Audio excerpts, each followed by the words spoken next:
আসসালামু আলাইকুম ভাই ও বোনেরা, কেমন আছো তোমরা? আশা করি ভালোই আছো। আজ আমি তোমাদের মাঝে নতুন একটা রেসিপি নিয়ে হাজির হয়েছি। আজ তৈরি করব কাঁচা বেলের মোরব্বা। এটি তৈরি করার জন্য গাছ থেকে দুটো বেল পেরে নিয়েছি। বাড়ি এসে দেখলাম কলসটা ফাঁকা। অনেকের ধারণা কলস বা বদনা ফাঁকা থাকলে নাকি অমঙ্গল হয়, তাই তাড়াতাড়ি এটি ভরে নিয়ে আসলাম।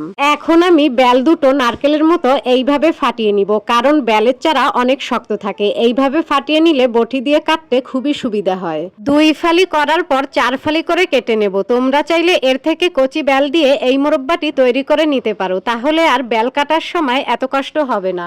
তারপর বেল থেকে খোসা ছাড়িয়ে নিব। খোসাটা একটু বেশি ছাড়িয়ে নিতে হবে, এতে বেলের তেতো ভাবটা চলে যাবে।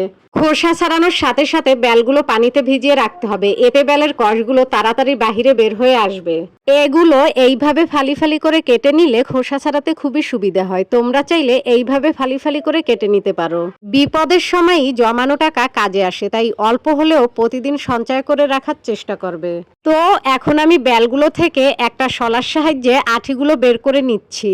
অবশ্যই বেল থেকে সব আঠিগুলো বের করে নিতে হবে। একটা আঠিও বেলের ভিতরে থাকা যাবে না। যদি বেলের ভিতরে বেলের আঠি থেকে যায় তাহলে কিন্তু এই মোরব্বাটি খেতে একটুও ভালো লাগবে না। আঠিগুলো বের করার পর 2 থেকে 3 বার ধুয়ে নিব। তারপর পাটখড়িতে আগুন ধরিয়ে চুলা জ্বালিয়ে নিব।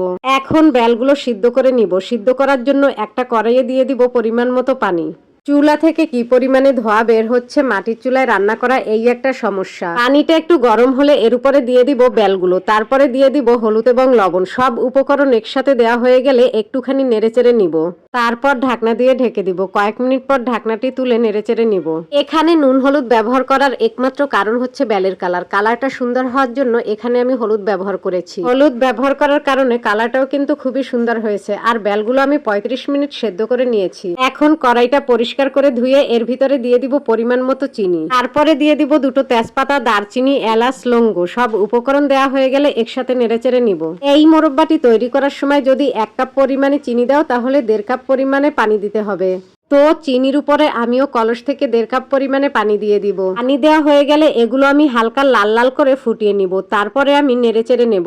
এভাবে নাড়াচাড়া করতে করতে যখন পানিটা ফুটে আসবে এবং এইভাবে লাল হয়ে আসবে তখন এর ভিতরে দিয়ে দিব সিদ্ধ করে রাখা বেলগুলো। তারপরে একটা চামচ দিয়ে হালকা নেড়েচেড়ে নিব এবং ঢাকনা দিয়ে ঢেকে দিব। কয়েক মিনিট পর ঢাকনাটি তুলে নিব। তারপরে আবারও নেড়েচেড়ে নিব। নাড়াচাড়া করার পর এগুলো আবারও ঢেকে দিব। যখন বেলের ঘ্রাণটা বের হবে তখন আবারও ঢাকনাটি তুলে আবারও নেড়েচেড়ে নিব। এই মোরব্বাটি তৈরি করার সময় এইভাবে আলতো করে বেলগুলো নেড়েচেড়ে নিতে হবে, তা না হলে বেলগুলো ভেঙে যেতে পারে।